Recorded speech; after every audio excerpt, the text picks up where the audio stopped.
Olá pessoal, aqui é o Major Fábio, professor de Geografia do segundo ano. Nós vamos aqui dar sequência a mais uma aula de Geografia. Agora nessa aula será baseada para as carreiras universitárias, o CAUNI. Então, como nosso primeiro assunto, vamos trabalhar aqui a estrutura e a dinâmica populacional do Brasil. É importante nós estudarmos a dinâmica populacional, porque a partir desse conhecimento do quantitativo populacional, da sua distribuição, da sua localização, das suas características, o Estado ele é capaz de formular políticas públicas para beneficiar a sociedade.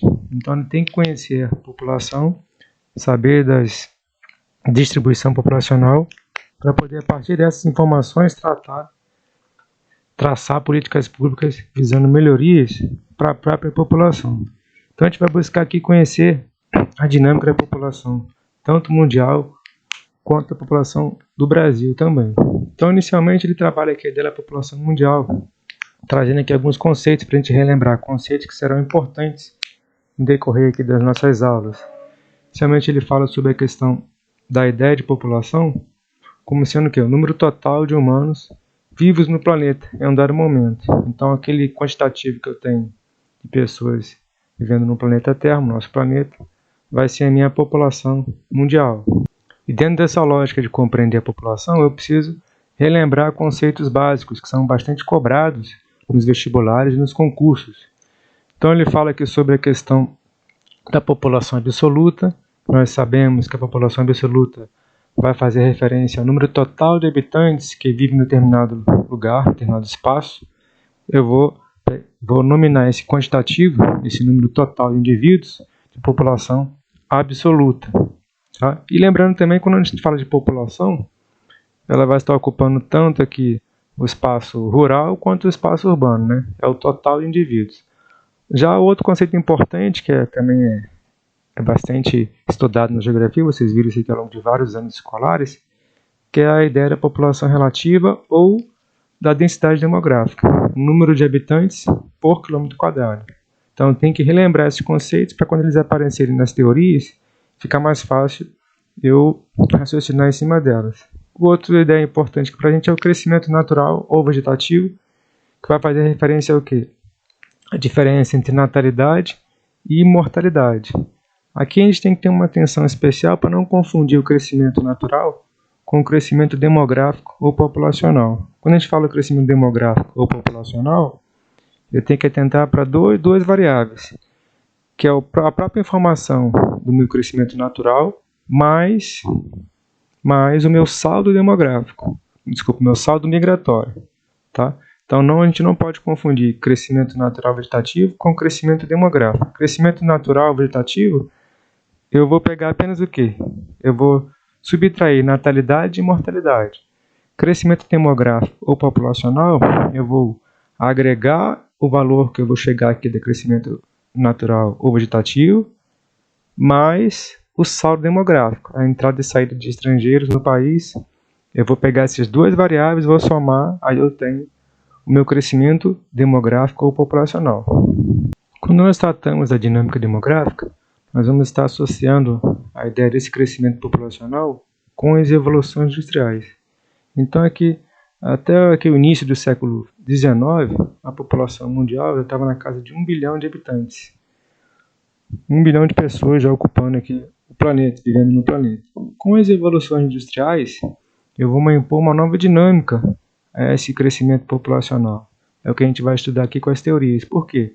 A Revolução Industrial ela vai trazer, além das inovações tecnológicas na produção dos bens e na organização do trabalho, ela também vai trazer benefícios na área médico-sanitária. E esses benefícios vão contribuir para uma melhoria da qualidade de vida, e com essa melhoria da qualidade de vida, você vai ter um ganho populacional. A gente vai perceber também que, aliado a essa questão da Revolução Industrial como um benefício para a sociedade de maneira geral, nós vamos ter aqui algumas visões que vão criticar, de certa forma, esse crescimento exagerado. O principal teórico desse período, que a gente vai trabalhar aqui, é o Thomas Malthus, que ele vai ser um estudioso da dinâmica demográfica, embora não fosse formado na área, ele era economista, além de trabalhar também em outras atividades, mas ele se preocupava em estudar a dinâmica populacional. Então, aqui no século XIX, nós vamos ter já a população chegando na casa de 1 bilhão de habitantes. E a Revolução Industrial ela vai impulsionar bastante esse fenômeno. Nós estudamos lá na história que a Revolução Industrial, a primeira Revolução Industrial lá no século XVIII, na Inglaterra, ela vai promover uma série de transformações na sociedade. Uma delas vai ser em relação à dinâmica populacional. E o Thomas Malthus, que é contemporâneo dessa época, ele vai se preocupar, como eu falei anteriormente, em observar essa dinâmica. E ele vai estabelecer uma teoria demográfica que vai relacionar o crescimento populacional com a capacidade do planeta, a capacidade das sociedades de ofertar alimentos. E vai estabelecer a relação de que a capacidade de produção de alimentos tenderia a crescer em progressão aritmética, 1, 2, 3, 4, 5, nessa sequência. Enquanto que a população, o crescimento populacional, tenderia a crescer em progressão geométrica, 1, 2, 4, 6, 1, 2, 4, 8, 16. Então ele faz essa observação e vai chegar à conclusão de que num período muito curto acabaria acontecendo uma incompatibilidade entre o ritmo de crescimento populacional e a capacidade da sociedade de ofertar alimentos. Tá? Ele vai desenvolver a teoria malthusiana. Então aqui nós temos um gráfico que vai retratar essa teoria malthusiana. Quais são as variáveis que ele vai abordar aqui? Ele vai abordar população, produção de alimentos. E vai dizer o seguinte, que a minha produção de alimentos ela vai ficar até um certo momento, ela não vai mais dar conta do crescimento populacional, porque esse crescimento vai estar sendo superior à minha capacidade de gerar alimentos, porque não vou ter meios para prover a demanda de alimentos. Essa teoria malthusiana, nós precisamos relembrar aqui, que trata dessa questão da discrepância entre o crescimento populacional e a capacidade de produzir recursos, produzir alimentos, recursos alimentares, ela vai trabalhar bastante com aquela ideia de que essa incapacidade de prover alimentos na quantidade necessária seria um dos fatores responsáveis pela miséria e pela fome no mundo. É um dos pontos importantes aqui da teoria malthusiana. E ele vai defender algumas ideias, alguns pressupostos para poder impedir que essa previsão ela se concretize. Ele vai trabalhar com a ideia de que, para evitar que haja uma incapacidade da sociedade de produzir alimentos, tendo em vista esse crescimento exagerado, esse crescimento geométrico da população, ele propõe que uma das medidas é trabalhar com a questão das doenças. As doenças como um meio, como um mecanismo natural, não provocado pelo homem, mas natural, de exercer um controle populacional. Então, ele defendia a ideia de que existem doenças e essas doenças, por si só, já são capazes de controlar esse crescimento efetivo, esse crescimento exagerado da população. Então, uma das ideias malthusianas. Então, uma lei da natureza que se colocaria aqui para estabelecer um limite do crescimento populacional. Essa teoria malthusiana, ela vai sofrer aqui algumas críticas que nós vamos trabalhar aqui mais à frente. Aqui sim nós temos as críticas às teorias malthusianas, né? Ele vai ser alvo de muitas críticas na época, que a gente está falando no caso do século XVIII, século XVIII e XIX. Né? Então, uma das principais críticas à teoria malthusiana é que ele vai, de certa forma, desconsiderar os avanços técnicos, científicos que vão ser aplicados à produção de alimentos. Então, essa desconsideração é alvo de muita defesa daqueles que acreditam que as sociedades são capazes de aumentar a sua produtividade, aumentar a sua produção de alimentos. Isso, de fato, aconteceu. Então, essa crítica aqui é uma crítica que ela tem fundamento na realidade. Uma outra crítica que também que se faz a Malthus é também que ele não considerou aqui as reservas de alimentos em outras fontes, não apenas a da proveniente da prática agrícola, mas também as reservas de alimentos, como no caso aqui do exemplo, dos oceanos e dos mares, também são fontes de alimentos. Ele também não considerou essas possibilidades. E também ele fez um estudo baseado muito no que ele vivia na Inglaterra, lá do século XVIII, né, da Revolução Industrial, aquele grande crescimento das sociedades, das cidades, né, com a urbanização muito intensa, e ele não levou muito em conta a oferta de alimentos de outras partes do mundo que também seriam capazes de suprir essa demanda crescente por alimentos em contrapartida a esse crescimento aí, também em demasia da sociedade. Então essa teoria malthusiana, para a gente fechar esse raciocínio, é uma teoria que ela não vai se sustentar, ela não vai encontrar amparo na realidade. Então ela vai ficar restrita, limitada a esse período da história, e que a própria evolução da sociedade, evolução técnica, evolução na área da ciência de maneira geral, ela vai desacreditar a teoria malthusiana. Uma outra teoria que vai aparecer aqui para a gente, em oposição, na verdade não em oposição, mas em uma tentativa de resgate da teoria malthusiana, é chamada teoria neomalthusiana. Isso vem aqui já no século XX, nos anos de 1960, essa teoria ela vai ser defendida. Então, alguns pensadores aqui da segunda metade do século XX, eles vão justificar o crescimento da população mundial retomando as ideias malthusianas, que eu vou chamar de o novo malthusianismo, o neomalthusianismo. E essa teoria ela vai defender o seguinte, que o crescimento demográfico ele seria uma das causas da pobreza. Então, o grande crescimento populacional, esse crescimento descontrolado, ele seria uma das razões, uma das causas da pobreza nos países, nas regiões, melhor dizendo, subdesenvolvidas do mundo.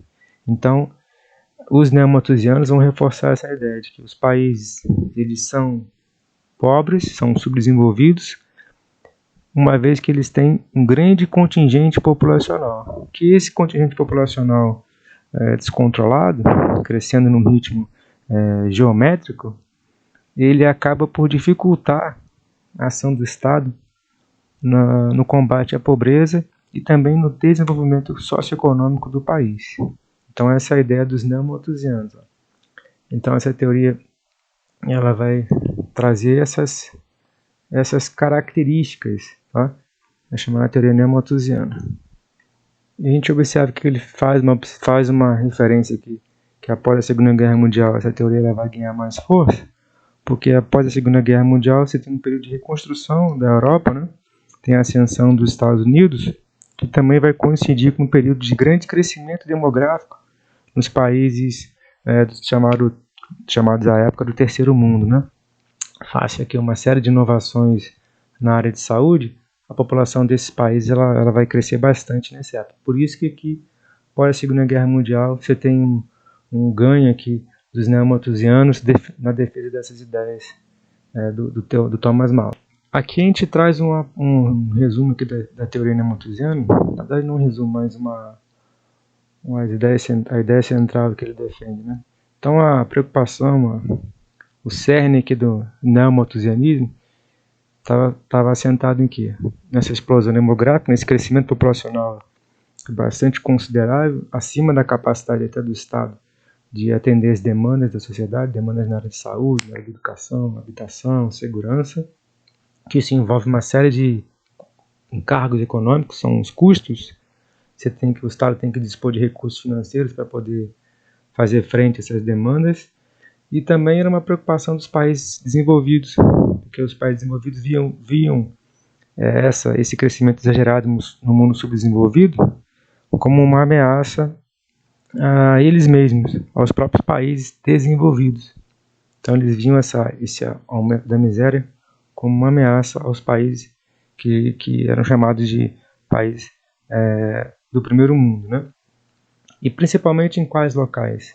Na região aqui da América Latina, na região da Ásia e também na África. Então, nesses locais onde havia um grande crescimento populacional, havia essa preocupação em exercer alguma política de controle de natalidade, para que pudesse haver uma redução gradual desse crescimento exagerado. Uma outra teoria que interessa aqui para a gente é a teoria da transição demográfica. Essa teoria da transição demográfica, ou ciclo de evolução demográfica, também pode aparecer dessa maneira, ela foi desenvolvida nos anos 30 nos Estados Unidos, na Universidade de Princeton, né, pelo Adolf Landry, que é um pesquisador famoso, um demógrafo famoso dessa universidade, que ele vai trabalhar essa ideia da transição demográfica. E ele vai dizer o seguinte, ele vai tratar aqui da dinâmica do comportamento populacional ao longo do tempo.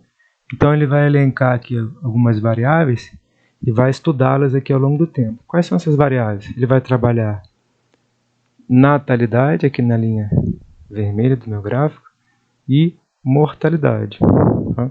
Então ele vai trabalhar essas duas variáveis e ver como é que elas vão se comportar ao longo aqui do tempo. Tá? Então, ao longo do tempo, elas vão, ao longo da história da humanidade, né, elas vão ter um comportamento. E ele vai dizer o seguinte, que isso vai estar ligado diretamente ao estudo das revoluções industriais. Tá? A análise aqui da transição demográfica tem a ver com as revoluções industriais. Então, antes das revoluções industriais, da primeira, segunda, terceira, e agora já se fala na quarta revolução industrial, nós tínhamos aqui um comportamento das taxas, natalidade e mortalidade, bem parecido. As duas taxas vão ser altas. O percentual das taxas vai ser alto. Por quê? Nós tínhamos aqui um número elevado, um percentual elevado de natalidade, mas ao mesmo tempo um percentual elevado de mortalidade.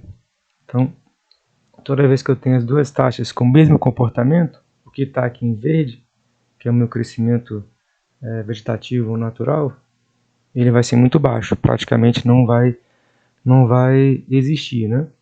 Ele é muito reduzido, como está ali.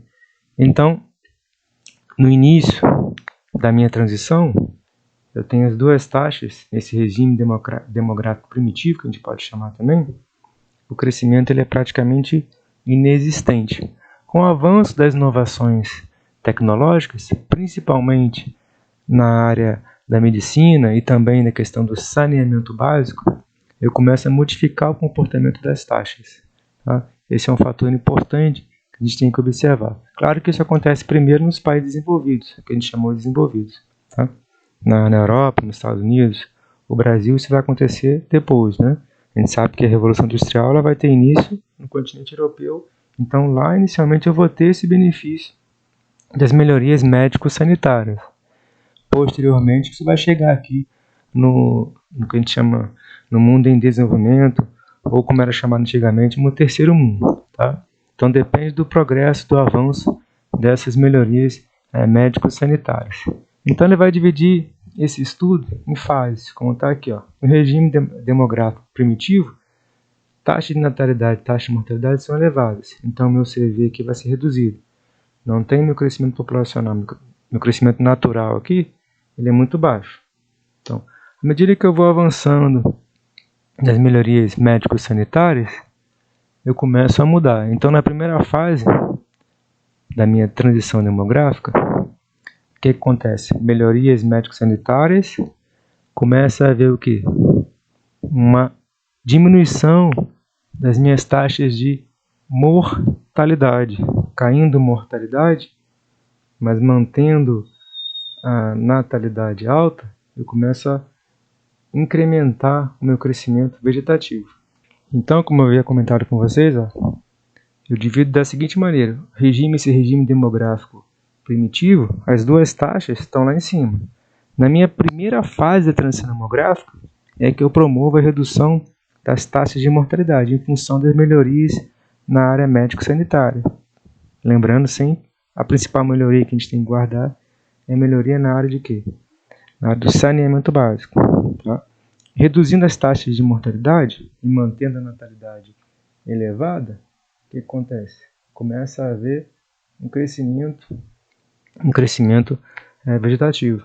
Aumenta aqui o aumento do crescimento vegetativo. Então, na primeira fase, começa a promover melhorias, cai a minha taxa de mortalidade e a minha natalidade continua alta. Perceba que começa a ficar aqui, a barriga começa a ficar aqui um pouquinho maior que a da minha curva. Tá? Essa é a primeira fase. Num segundo momento da minha transição demográfica, que fala que é do crescimento natural, num segundo momento, eu amplio as inovações médico-sanitárias, melhoro a qualidade de vida. As pessoas passam a ter mais acesso à saúde, mais acesso à educação. Aí isso vai ter um impacto agora nas duas taxas. Natalidade e mortalidade, as duas vão apresentar tendência de queda. Então, as duas taxas elas vão se comportar de maneira vamos estar aqui em declínio, tá? Na minha segunda fase, a diminuição da natalidade, da taxa de mortalidade e diminuição brusca da taxa de natalidade. Então, mortalidade e natalidade, as duas vão começar a cair, tá bom? Então, perceba aqui que eu chamo de transição demográfica entre a primeira e a segunda fase. Por quê? Na primeira fase, eu tenho essa diminuição brusca das taxas de mortalidade, mas persiste aqui alta taxa de natalidade. Aí eu tenho um ganho populacional, tenho uma explosão demográfica aqui nessa fase. Tá? Aqui que eu vou ter esse ganho populacional. Por exemplo, no Brasil, esse crescimento vegetativo ele vai se dar de maneira mais intensa ali entre os anos de 1950 até mais ou menos ali os anos 70, eu tenho esse incremento populacional, tá? Dos anos de 1945, 1950 até ali meados dos anos 90, dos anos 80. A partir desse período aqui dos anos 70, década de 80, começa a ver o quê? Uma diminuição do crescimento vegetativo no Brasil, tá? Só para a gente ter aqui um exemplo. E na minha segunda fase, deixa eu mostrar aqui para vocês, eu tenho a diminuição aqui da minha taxa de mortalidade e também tenho uma diminuição das minhas taxas de natalidade. Por quê? Eu tenho as melhorias médico-sanitárias, eu tenho maior participação das mulheres no mercado de trabalho, eu tenho acesso a métodos contraceptivos, principalmente aqui na segunda metade do século XX. Então, acesso ao mercado de trabalho, maior participação da mulher no mercado de trabalho, na composição da renda. Tem a questão de mais tempo dedicado ao trabalho e menos tempo para se dedicar à família. A adoção de métodos contraceptivos, a difusão de métodos contraceptivos, principalmente a partir ali dos anos 60. Né? Então, isso tudo vai contribuir para essa diminuição das taxas de natalidade também. Então, aqui da primeira para a segunda fase, eu tenho esse incremento populacional e, num segundo momento, eu tenho uma diminuição também da população. Tá? Percebam que na primeira, a minha taxa de natalidade continua alta e a mortalidade começa a cair, aí eu tenho ganho populacional. Na segunda fase, permanece em queda a mortalidade, mas a natalidade começa a apresentar o quê? Uma diminuição. Tá? Isso é uma característica da minha segunda fase. E o que a gente chama de regime demográfico moderno, ou a transição demográfica já concluída, ou em via de conclusão, que também pode ser chamado dessa maneira, é quando eu tenho aqui um novo equilíbrio das taxas. Natalidade e mortalidade vão estar aqui muito próximas. Essa fase aqui de regime demográfico moderno é típica de países desenvolvidos, países que já avançaram, já promoveram melhorias socioeconômicas, melhorias na questão da qualidade de vida e tendem a ter uma redução acentuada do seu crescimento vegetativo. Alguns países apresentam até esse crescimento negativo. Países da Europa, principalmente da Europa do Norte, também da Europa Ocidental, também ali na Ásia, o Japão é um exemplo, são países que têm aqui até políticas de incentivo às famílias a terem o segundo filho. O Estado incentiva financeiramente as famílias a terem um segundo filho.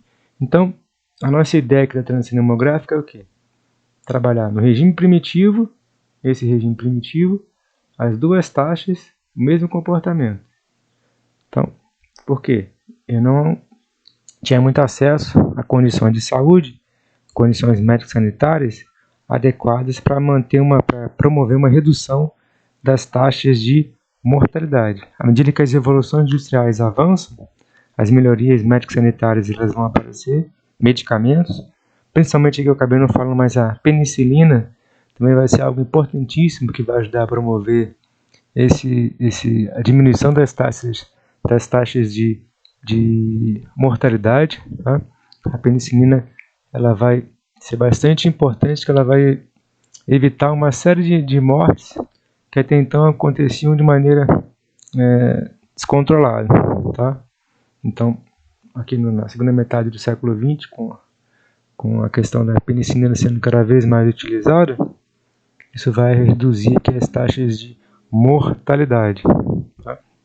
Então, nós temos aqui a transição, onde as duas taxas estão altas, para o período onde as duas taxas estarão baixas. Isso que eu vou chamar de minha transição, dessa passagem, dessa busca pelo equilíbrio que sempre existe das taxas. Estão muito elevadas aqui por alguns motivos que eu já falei para vocês. À medida que eu vou promovendo melhorias, eu vou conseguindo controlar uma das taxas. E depois, com a evolução socioeconômica, com a questão que nós já comentamos da participação da mulher no mercado de trabalho e da disseminação de métodos contraceptivos e também do próprio custo de vida, você tem uma redução da taxa de natalidade. Por isso que aqui ele mostra pra gente o crescimento natural vegetativo, que vai ser a diferença entre natalidade e mortalidade. Em alguns países ele está reduzido, às vezes ele está até nulo, a população, ou seja, a população está envelhecendo, está vivendo mais tempo, ela está morrendo e você não repõe na mesma quantidade.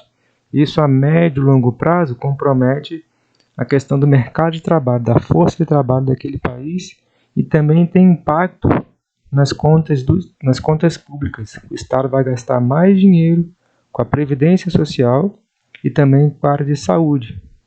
E ele vai perder, aquele Estado, aquele país vai perder mão de obra. Então a mão de obra vai ficando cada vez mais envelhecida, você não repõe mão de obra, você tem que criar algum mecanismo para repor essa força de trabalho. Alguns estados, alguns países recorrem a políticas de imigração. A gente tem aqui um exemplo, só para citar aqui, para vocês conhecerem, tem exemplo aqui da Austrália, que promove política de imigração, Canadá, mas imigração de mão de obra qualificada. Então aqui para a gente reforçar aqui, para a gente fazer uma síntese das ideias aqui, na fase pré-industrial, que é a fase primitiva, indicadores eram bem inadequados, guerra, fome, doenças, vão contribuir para as duas taxas terem um comportamento bem similar, bem parecido. Na fase de transição, com a revolução tecnológica, melhorias médico-sanitárias vão promover queda na mortalidade. E na fase evoluída, novamente eu tenho queda aqui nas duas taxas, só que agora no comportamento de baixa e não de alta. É o que a gente vai sintetizar aqui nesses próximos slides aqui. Então, na primeira fase, antes das evoluções, o crescimento era muito lento, devido àqueles fatores que eu falei para vocês. Pouco acesso à higiene, ao conhecimento científico sobre noções de higiene, né? É mais por desconhecimento, então as taxas têm um comportamento similar, elas estão altas. Depois, com as melhorias médico-sanitárias, a gente tem o ganho populacional, aquilo que eu falei, a explosão demográfica mundial vai acontecer justamente nesse momento que eu reduzo as taxas de mortalidade com as melhorias médico-sanitárias. Primeiro, a gente tem essa redução no mundo desenvolvido com a primeira e segunda revolução industrial, principalmente com a primeira revolução industrial, tem uma redução drástica aí do número de mortos, né, da taxa de mortalidade, melhor dizendo. E depois, no mundo subdesenvolvido, isso vai se dar aqui mais na segunda metade do século XX, tá? Do finalzinho da primeira para a segunda metade do século XX, a nossa explosão demográfica. Sempre um período posterior ao mundo desenvolvido. E aqui numa terceira fase, após a Segunda Guerra Mundial, nós vamos ter aqui nos países de economia retardatária ou tardia, que são aqueles países de economia em desenvolvimento, subdesenvolvidos, que é o nosso caso, né? A gente chama aqui de tardio ou retardatário, só para vocês relembrarem, é porque eles são países que eles vão se desenvolver posteriormente aos países do primeiro mundo. Então, por isso que tem essa nomenclatura. Tá? Também pelas mesmas razões, melhorias médico-sanitárias que vão promover esses benefícios. Então, aqui a gente vai estar finalizando a nossa aula. Na nossa próxima aula, a gente vai trabalhar aqui aí nessa ideia da transição demográfica, mas a gente vai abordar apenas um único ponto, que é a questão ainda da transição demográfica no Brasil. Tá? Vamos trabalhar um pouquinho mais a questão da transição no nosso país. Então vamos encerrar aqui a nossa aula. Até a próxima aula. Eu lembro a vocês que esse assunto aqui é bastante cobrado nos vestibulares e nos concursos. Procurem estudar aqui pela nossa fonte de consulta, que é o nosso livro didático, né, o Geografia e Conexões. E vocês também podem buscar informação em fontes confiáveis, como o próprio site do IBGE, que traz uma série de conhecimentos sobre essa área. E procurem também fazer os exercícios que estão no nosso livro-texto. Nós vamos colocar depois, lá no nosso ambiente virtual, também uma lista com exercícios, com questões de vestibular sobre essa temática também. Então, até a próxima aula e obrigado a todos aí pela audiência.